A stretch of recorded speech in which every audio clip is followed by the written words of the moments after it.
Perkenalkan, saya Desi Ayu Febriati sebagai Ketua Kelompok 2, Desi Febriani Rosiadi sebagai anggota, Umi Salamah sebagai anggota, Marina Najmatul Ashiroh sebagai anggota, Indah Kusuma Wardani sebagai anggota, Riris Rahmawati Iswari sebagai anggota, Erliani sebagai anggota, Nadia Septiara Hartono sebagai anggota, Muhammad Rizky Alfianur sebagai anggota, dan terakhir Sari Pudin sebagai anggota. Apa itu hoax? Siapa yang mau tahu?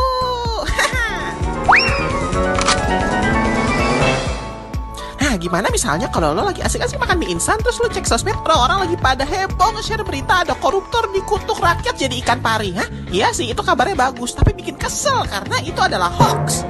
Tapi sebenarnya apa sih hoax itu? Hoax adalah usaha untuk menipu atau mengakali masyarakat untuk mempercayai sesuatu. Kata hoax berasal dari sebuah mantra hokus pokus yang biasa digunakan para pesulap di abad ke-16 atau semacam mantra abrakadabra.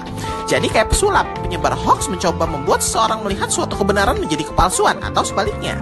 Masyarakat Telematika Indonesia pada tahun 2017 melakukan survei dan mencatat sebanyak 91,8% jenis hoax yang diterima responden berkaitan dengan politik dan SARA.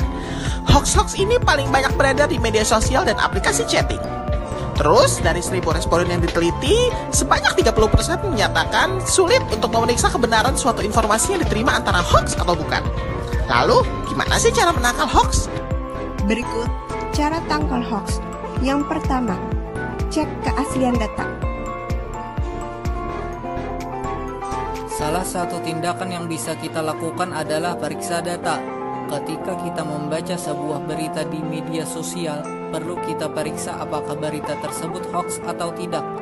Perhatikan dari mana berita berasal atau dari mana sumbernya. Bandingkan informasi dari sumber yang berbeda.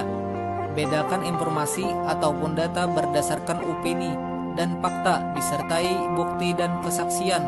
Sebaiknya berita ataupun informasi didapatkan dari akun resmi, seperti dari akun BKN ataupun akun pemerintah lainnya. Yang kedua, cek keaslian foto. Di era digital seperti saat ini, tidak hanya konten berupa teks yang bisa dimanipulasi, melainkan konten berupa foto maupun video. Cek keaslian foto atau video sebelum kalian menarik kesimpulan dari berita yang disebarkan dengan cara kita menggunakan fitur Google. Di Google kita menggunakan Google Image, kemudian kita drag atau upload foto yang kita dapatkan dari berita.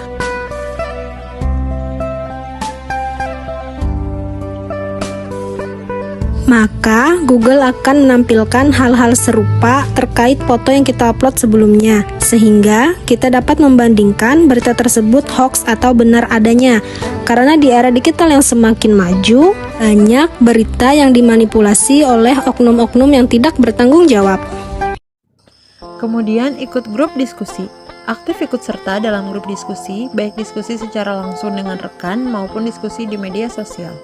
Berdiskusi secara langsung bersama rekan dapat kita lakukan dalam rangka tangkal hoax, yaitu dengan bersama-sama dalam memeriksa data, bersama-sama dalam mengecek keaslian foto, saling mengingatkan untuk berhati-hati dengan judul yang provokatif, mencermati dengan baik situs yang digunakan, serta mengajak teman sesama untuk mengikuti grup diskusi di media sosial.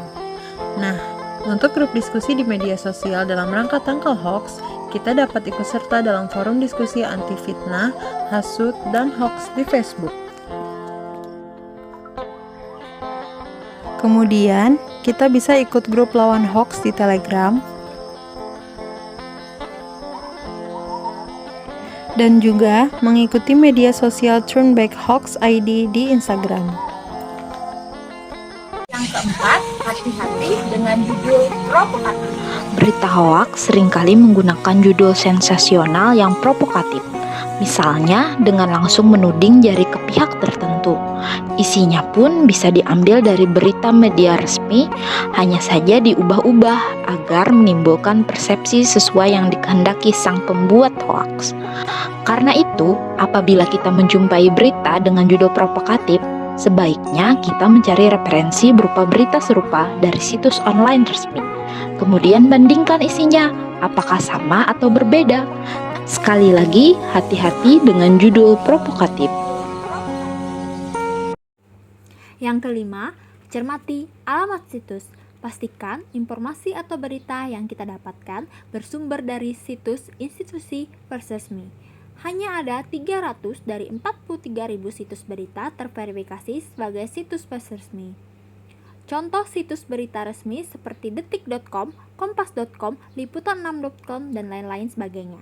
Jadi, pastikan informasi yang diperoleh benar ya, karena bila informasi yang didapatkan bukan dari institusi resmi, maka informasi yang kamu bagikan bisa dibilang meragukan.